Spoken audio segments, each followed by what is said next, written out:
back to MyView TV, the people's platform, the home of undiluted news, reviews, updates, and your daily dose of entertainment. Don't forget to hit the notification bell, leave us a comment, like, share, and subscribe. I don't bring nobody forward in your cheer for me. Everything what you see up my natural talent. Let me tell you something. You see, when you know what to please the audience with, it's simple, me. Go on, my people. Hope everybody know okay. Hope everybody know right. The Waste of Time Task Force is reporting they have seized 75 rounds of ammo during an operation in Whitehorn, Westmoreland on Friday, March 11.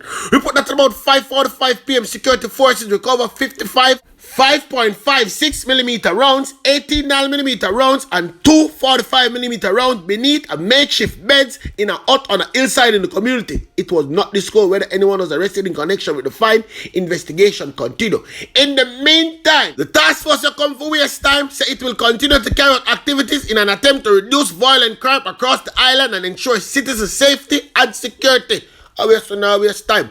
On not dirt nobody. We so no come out there for waste time. Every single day I say it, people. I'm telling you, because I know my talk is, and as it might be already. The amount of shot bus at Clarendon. Me did know say somebody that fi dead. And guess who dead, people? Now, Willie, let me tell the people them go on now. One of 4 persons who were shot and injured last night in Sandy Bay, Clarendon, died early this morning. He has been identified as Kieran Anson, otherwise known as Willie, a 25-year-old laborer. Yes, people, him is a laborer. Everybody in a Sandy Bay know Willie. Remember, say Willie is the community favorite laborer, you know. The 3 other gunshot victims remain hospitalized, the police say. Report that at about 8:30 p.m., 4 were among a group of persons standing at Town Square, drinking and having a conversation. Yeah, let's tell you no, Tanani yada drink, but no. Police said while a white Toyota Axia motor car, the car of choice, drove up and stopped, and nobody never decided to run. 4 men exit the motor car, brandished guns, and opened fire at the men. Anson and other victims were shot in various parts of their body. All 4 were rushed to the hospital, and people, guess what? Willie dead. Willie dead this man, people. The police has not yet established a motive for the killing. People don't worry themselves. Me I go find out where really going to Clarendon, and me could know by later, okay? Hold on there now, people. Guess who was up on the road yesterday? Karen Cross and her friend them come out and say, watch on the man. But they need to go. Mark Golden, you must remove Peter Murquette Bunting from the Senate and from the People's National Party. It also behoves in the national interest for the national politics. 37% of the electors turned out. That is a bold statement. We would like to know who are the people that Peter Bunting gave those licenses to. We want to know if those people have criminal records. We want to know if Peter Bunting was interviewed by the Integrity Commission. We want to know if he disputed anything that they said. And we want to know if he was not interviewed and they had enough information to conclude what they concluded. We want Peter Bunting to provide us with answers. And if he could not provide answers to the Integrity Commission, then clearly he don't have any answers for what he did. So therefore he needs to resign. The FLA and the Integrity Commission needs to publish that list. We want to know who those people are. The PNP used to be that bastion of integrity. The PNP used to be the party that calls out corruption. The PNP used to be the party that lock up people for corruption. Yes. And suddenly, we are a party that condones corruption. It is very, very disturbing to many of us. Andrew Holness is reading the room. What it is showing is that Andrew Holness is saying to the people of Jamaica, I am prepared to listen and to take action. What Mark Golden said when he assumed the reins right here as leader of the party was that he was not even going to tolerate the very appearance. Now, I don't hear anyone saying that Comrade Bunting did anything. But there's an appearance of something on the cards. I believe what the PNP's approach should have been, would have been to, if you want to do it by press conference, properly address the report, ventilate the issues, speak to what the minister's discretion would have been at the time, because that's a simple respect for the people of Jamaica. We have a weak and ineffective leader, yeah, a capitalist, someone who cannot carry us there.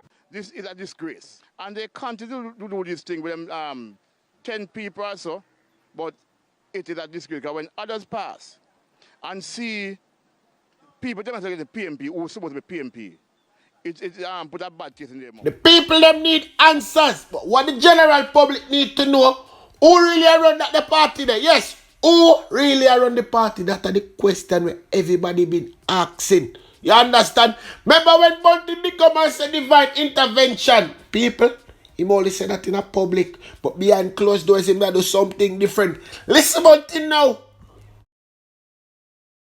So it's in all cases, I endeavored to be fair, generally speaking, to be conservative. But in the same way, you speak about it being a high crime country. We have to ask, do these persons have a right to defend themselves?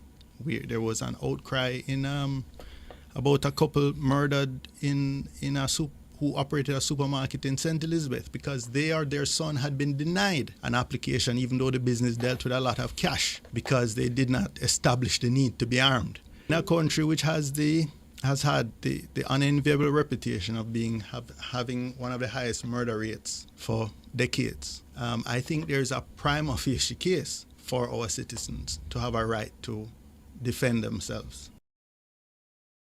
I, as minister, was advised by a review board that comprised a former director of public prosecutions, a former Supreme Court judge, a former or retired senior police officer. They advised the minister doesn't come to his position on appeals on his own. He receives advice from the review board. And in fact, in one of the two cases, recall that I would have dealt with hundreds of cases of appeals during my 4+ years as minister.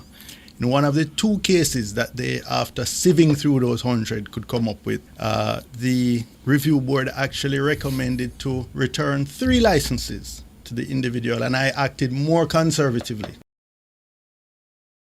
In evaluating these appeals, you're looking at a number of sometimes conflicting recommendations. So, for example, in the case you spoke about of conflicting the recommendations yes, by the different investigative bodies. So, for example, you talk about the NIB, that there was an NIB report of indecent assault. April 2010. Right?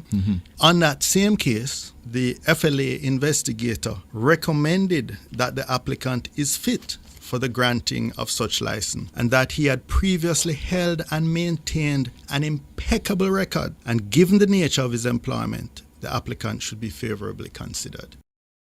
So it's in all cases, I endeavored to be fair, generally speaking, to be conservative, but in the same way you speak about it being a high crime country. We have to ask, do these persons have a right to defend themselves?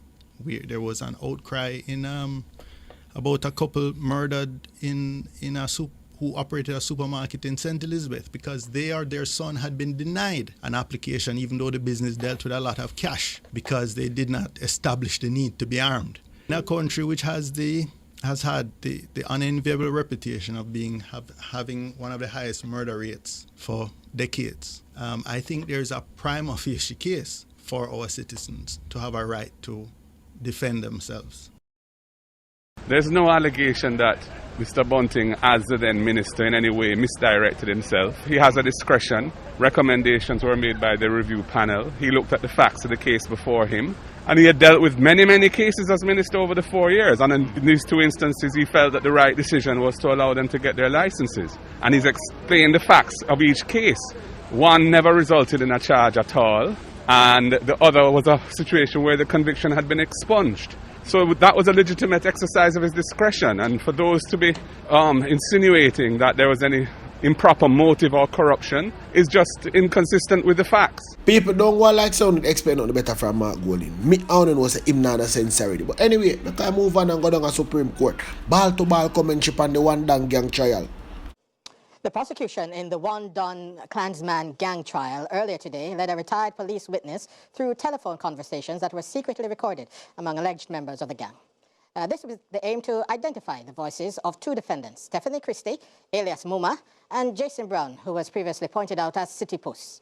The defense accused the retired police of lying through his testimony, and the details in this report. The retired gang investigator, with his eyes closed, listened attentively to 3 telephone conversations which were secretly recorded by a former gangster of the one-done Clansman gang. The police witness had previously testified how he listened to a string of extortion-related voice notes circulating in the Spanish Town area, as well as live conversations in which he heard the voice of Citypuss, who he positively identified in court as Jason Brown. The retired lawman said he also became familiar with Brown's voice based on his interactions with him. Another defendant he says he knows well is the lone female among the 33 accused, Stephanie Christie, alias Muma. 17 seconds into the first recording, the witness was able to identify the voice of Christie, whom he referred to as Muma the Great. 45 seconds into that same recording, he said he heard the voice of Citypuss. The witness's name was mentioned in this conversation as the callers were of the view that the retired police had no evidence against them or their alleged leader, Andre Blackman Bryan. In another recording, it took the witness less than a second to link a voice to that of Citypuss. Meanwhile, defense attorney Lloyd McFarlane, who represents Bryan, suggested that the witness lied throughout his testimony. McFarlane referred to when the witness told the court that he was questioning Bryan in September 2017 and Christie offered him $100,000 for his release. At that time, the witness said he told Christie to get him 2 rifles instead. This McFarlane termed as his bargaining chip, saying, quote, "The only reason we cannot call you a lying policeman is because you are no longer a police," end quote. The retired officer conceded that he used unconventional methods to get information from Christie. The defense will continue its cross-examination when the trial resumes on Tuesday.